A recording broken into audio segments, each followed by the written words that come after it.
السلام علیکم ورحمۃ اللہ وبرکاتہ۔ میں نور الدین عمری، خطیب مسجد عباد الرحمن، گولکنڈہ، حیدرآباد سے آپ تمام ناظرین کو خوش آمدید کہتا ہوں۔ دوستو، ہم آج ایک ایسا منظر دیکھنے جا رہے ہیں کہ شاید اس سے پہلے کبھی نہیں دیکھا ہوگا۔ ہمارا دل اس بات کو بالکل گوارا نہیں کر رہا ہے کہ اس کو منظر عام پر لایا جائے، لیکن معاشرے کی کچھ حقیقتیں ایسی ہوتی ہیں کہ جن کو ایک عام آدمی دیکھے بغیر تسلیم ہی نہیں کرتا ہے۔ ہماری نیت صرف اصلاح کی ہے۔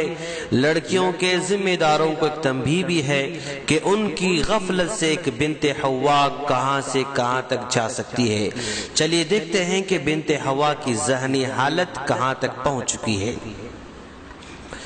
یقیناً آپ کو دیکھتے ہوئے شرم محسوس ہو رہی ہوگی اور آپ کو مجھ پر غصہ بھی آئے گا کہ اس طرح کی چیزیں بتانے کی کیا ضرورت ہے۔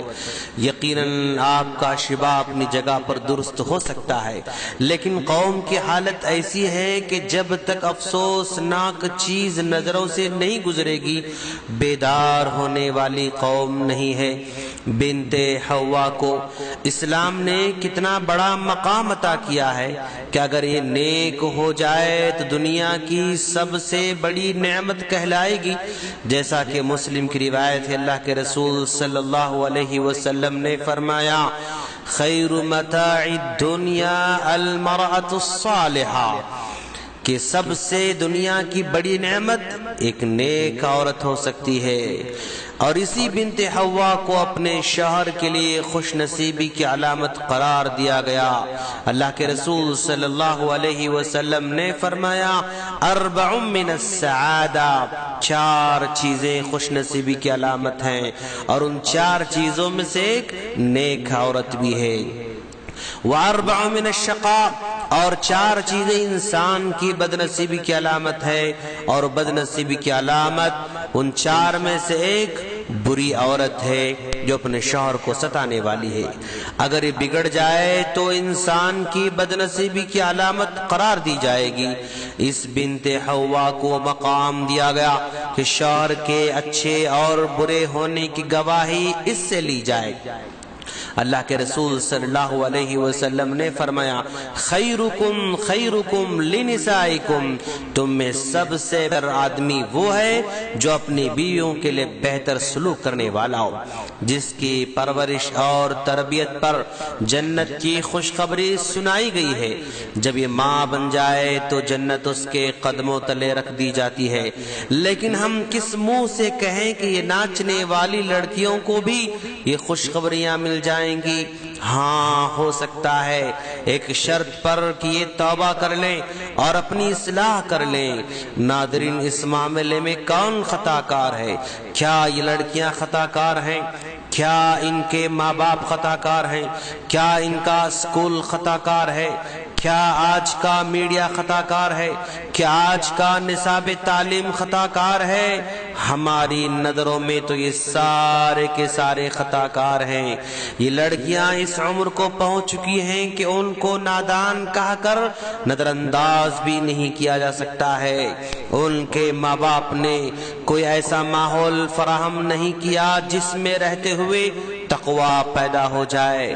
خیر، اسکول، نصاب تعلیم اور میڈیا کے بارے میں شکایت ہی بیجا ہے۔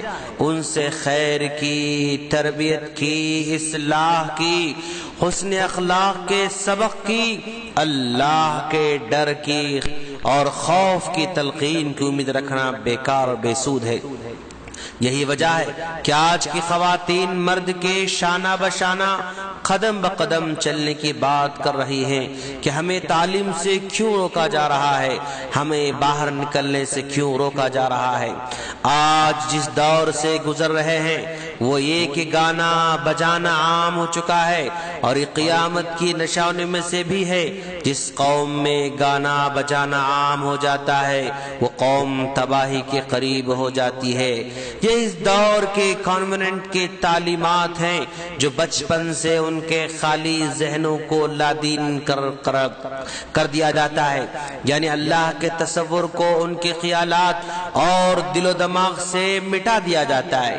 یہ سب اسی نئی تعلیم کا حاصل ہے کہ آج کی لڑکیوں کو فاطمہ کے پاکیزہ اخلاق کا تعارف نہیں کرایا جاتا، بچپن سے ان کے ذہنوں کو پکچر کے، فلموں کے ہیروئن کا تعارف کرایا جاتا ہے۔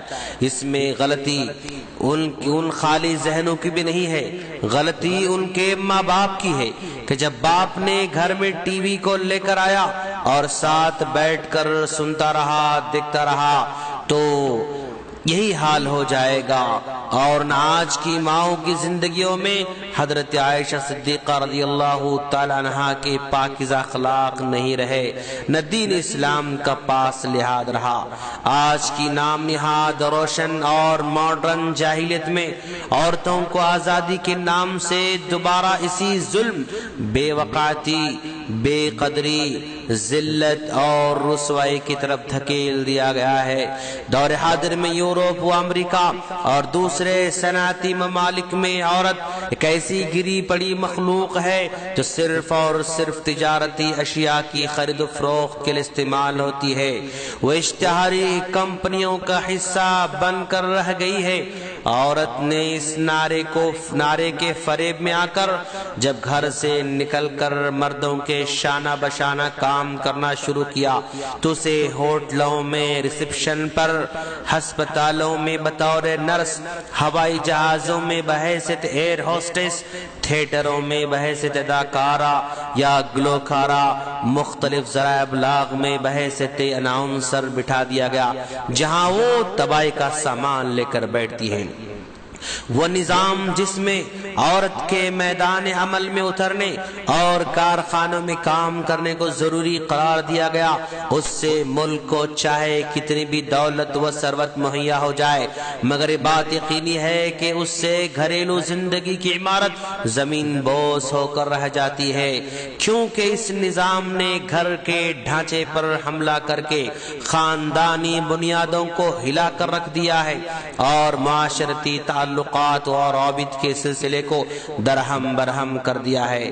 ایک دوسری مغربی مصنفہ جو کہ پیشہ سے ڈاکٹر بھی ہے، وہ اپنے مغربی معاشرے کے اندر رونما ہونے والے بحرانوں کو تذکرہ کرتے ہوئے یوں خامہ فرسا ہے۔ وہ کہتی ہے کہ خاندانی زندگی میں رونما ہونے والے بحرانوں کا سبب اور معاشرے میں جرائم کی بکثرت بڑھ جانے کا راز اس بات میں پوشیدہ ہے کہ عورت نے گھر کی چار دیواری کو الوداع کہا تاکہ خاندان کی آمدنی دگنی ہو، اور واقعی آمدنی تو بڑھ گئی مگر اس سے معیار اخلاق انتہائی نچلی سطح تک گر گیا ہے۔ تجربات نے یہ بات ثابت کر دی ہے کہ آج نسل نو جس بحران میں مبتلا ہے اس سے بچانے اور نکالنے کا صرف ایک ہی راستہ اور ایک ہی طریقہ ہے، اور وہ طریقہ یہ کہ عورت کو دوبارہ اس کے اصل مقام یعنی گھر میں واپس لا جائے اور اسے خدیجہ رضی اللہ تعالیٰ عنہ، عائشہ صدیقہ رضی اللہ تعالیٰ عنہ، ام سلیم رضی اللہ تعالیٰ عنہ کا سبق پھر دوبارہ پڑھایا جائے اور ناچنے گانے والوں سے اس کو دور رکھا جائے۔ ہم اللہ سے دعا کرتے ہیں کہ باری تعالیٰ تو ہم تمام کو ان خواتین کی اصلاح کرنے کی توفیق عطا فرما، آمین۔ دوستو، اگر آپ کو ہمارے آڈیوز اور ویڈیوز ڈائریکٹ چاہیے تو ہمارے اس نمبر پر ریکویسٹ بھیجیں 00913939113839 السلام علیکم ورحمۃ اللہ وبرکاتہ۔